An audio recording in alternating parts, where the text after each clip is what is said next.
plywood or MDF. In this case, we're going to use MDF, medium density fiberboard, since we don't have to worry about which way the grain goes.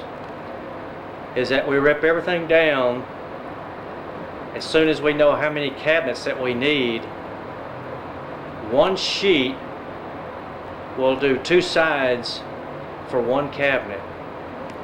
So you can figure accordingly that if you're going to do 1 complete cabinet, then you're going to need 1 full sheet of plywood or MDF, particle board, or whatever you want. If you're going to do multiple cabinets, and this depends pretty much on how wide they are, you can figure 1 sheet per cabinet. Now, of course, you're going to have a lot of waste left over, but for the shelving and other stuff that you're going to be needing, you'll pretty much use it up. So just as a reference, 1 complete sheet for 1 cabinet. Now in this case, we're going to do, there's 34, excuse me, we're going to do 35¼ inches tall, which is, that's basically pretty much everything that you're going to get from a cabinet company. Mostly everything is 35¼ unless you specify the next size that you get is 34½, and I'll explain all that here in a little bit. But in any case, okay, we've got everything ripped down to 23 inches wide, and that center drop that you see there is going to be used for nailers and for stiffeners in our cabinets. So we'll have that one side and then the other side, and then that's going to be pretty much our cabinets. Now if these are going to be adjustable shelves and you're going to use those metal standard brackets, then this is it. You don't want to forget to be able to plow them, dado them, whatever word you want to use, for to fit those in. And they're usually 5/8 of an inch wide, and we're going to do both styles. We're going to do the dado, and then we're going to use the 1/4 inch pins. They have 8mm pins now, which I don't have a drill bit for them, but we'll probably go ahead and do the 1/4 inch. But in any case, whatever you do, you need to be sure to do it before you start assembling everything. Now one thing that you will need, as you can see with my table saw, I went out and bought a couple of pieces of angle iron so that I can get a 54-inch cut. And the reason you want a 54-inch cut is we can get our 35¼ inch cut. We can get a 34½. We can get, you know, all the way up to 48 inches wide cut. So if you if you've got table saw extensions that you can add on to make yours work, then that's great. If not, you can just do what I did, just go out and buy you some angle iron. It's pretty much the same size that's on there now, and just pretty much do your own. Take the old ones off, line up the holes, whatever the case may be.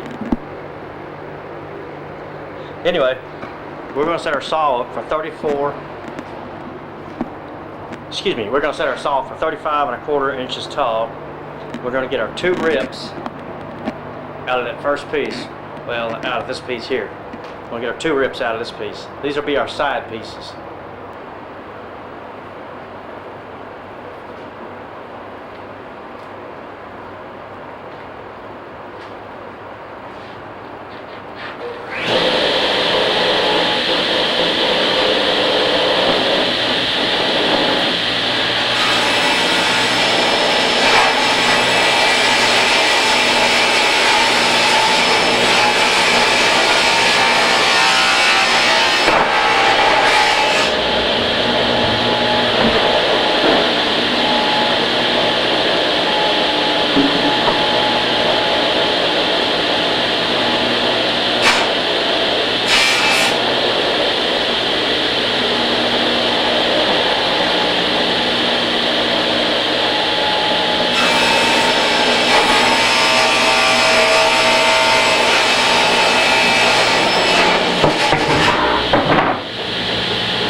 Okay, we've got our 3 pieces. We've got one side, 2 side, and we've got our drop, which is 26 1/4 wide. And what we're going to do is we're going to use this for the bottom, but now we need one more. So what we're going to do is we're going to set up, and this other piece,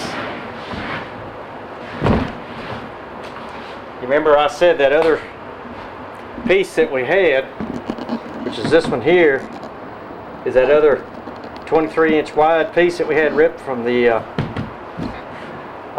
lumber yard or home center, whatever. We're going to get 3 cuts. We're going to get this one, our drop from the other 2 that we just did, one more for a shelf, and then one more to get our nailers for the top of the very top of the cabinet. So we'll set up, we'll get these 3 pieces cut, then we'll come back, and then I'll show you what we're going to do as far as why we do 3 cuts.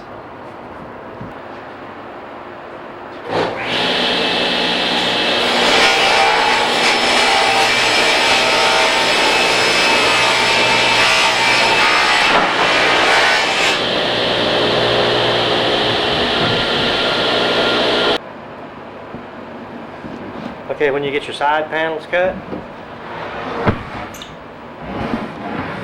then what you need to do is you need to find which way is going to be the inside. In other words, you're always, depending on if the outside is going to be seen, like I got a bunch of footprints all over this thing. The inside is pretty clean, so it'll paint out real nice. But once you figure out which is the inside, which is the outside, which is up, which is bottom, then you want to cut your toe space. And this is just strictly for, you know, your foot. Like this is the floor here, and then your foot's going to come in, and so you won't hit your cabinet. It's a toe, that's why they call it a toe space. It's a space for your toes. So you don't be bumping your toes in the morning, the evenings, dark, morning, whatever. Anyway, so you want to get them cut, and there's no really set dimension. It's just that, like this one is 2.5 back, 3.5 up, and the only reason I do 3.5 is because when I finish out, I can just get some 1x4, and I don't have to rip it down or anything. I can just put it in there, or I can rip down 1/2 inch plywood or whatever I want to do.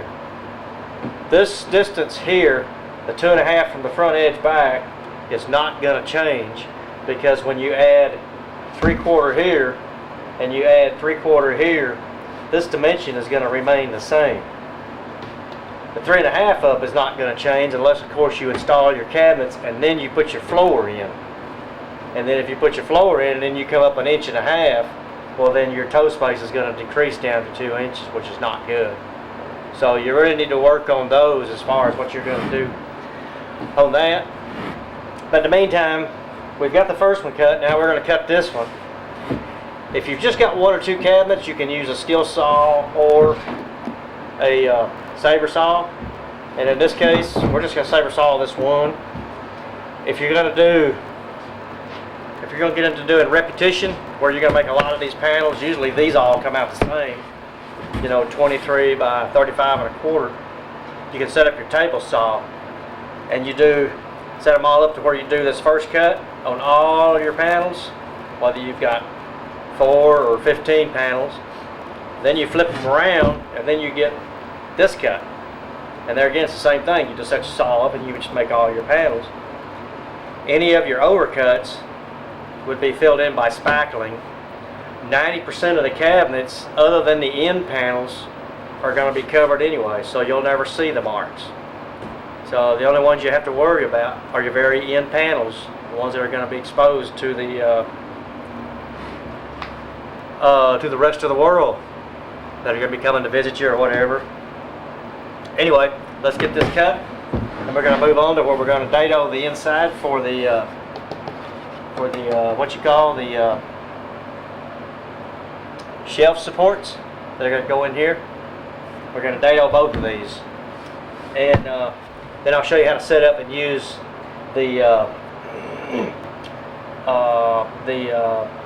pins. We'll drill for the pins also.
Okay, this makes it easy for you ladies that are trying to do your own cabinet. Okay, you can see we've got this cut out.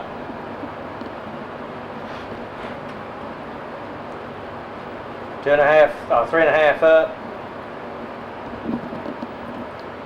2.5 back from the front edge. Okay. Now what you want to do is lay them end to end.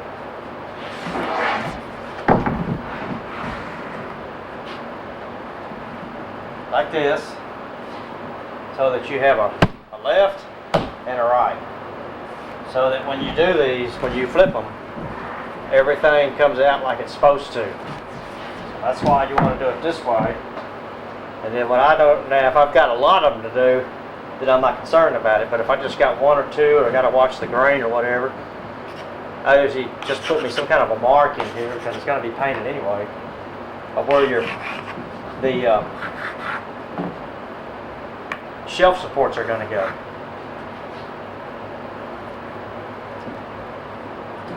Alright, and then we're going to come in and then cut in for our bottom piece for here for the top shelf to set on. After we do the dados, then we're going to set up, then we're going to do the rest of our shelf cuts, then our nailers, and our top supports.